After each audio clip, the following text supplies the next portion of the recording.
കാണാവുന്നതാണ്. ആ കസേരയിൽ തന്നെ ആ ഫ്രണ്ടിലിരിക്കുന്ന വുഡൻ ചെയറിൽ അയാൾ ഇരിക്കുന്നു. ഞാൻ വീട്ടിൽ പോയി വീടിൻ്റെ ഉള്ളിൽ കടന്ന് പ്ലാസ്റ്റിക് സഞ്ചിയിൽ പണമായിട്ട് വരുന്നു. 50,000-ൻ്റെ 2 കെട്ട് വെച്ചിട്ട് ഓരോ ലക്ഷം വീതം എണ്ണി 4 ലക്ഷം കൊടുക്കുന്നു.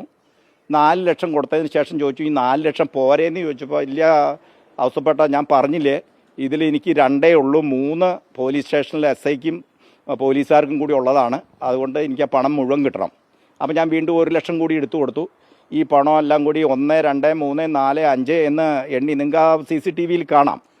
പണം കൊടുത്തില്ലെങ്കിൽ കേസിൽ പ്രതിയാവുന്ന ഉറപ്പാണ്. എന്ന് വെച്ച് കഴിഞ്ഞാൽ ഞങ്ങൾ പണം കൊടുത്ത് അവൻ ഇവിടുന്ന് ഈ പണം വാങ്ങിച്ച ശേഷം അവൻ്റെ കാറിൽ തന്നെ തിരിച്ചു ചെന്നു. അവൻ ആ പണം കാറിൽ വെച്ച് ലോക്ക് ചെയ്ത് SIയുടെ ക്യാബിനിൽ ചെന്നിട്ട് പറയുകയാണ്, സാറേ എനിക്ക് പ്രശ്നമൊന്നുമില്ല, നല്ല മുതലാളിയാണ്, എനിക്കൊരു ജോലിയൊക്കെ തരാമെന്ന് പറഞ്ഞിട്ടുണ്ട്, എനിക്ക് പരാതിയൊന്നുമില്ല, എന്നെ മർദ്ദിച്ചിട്ടൊന്നുമില്ല, എനിക്ക് പരാതിയില്ല.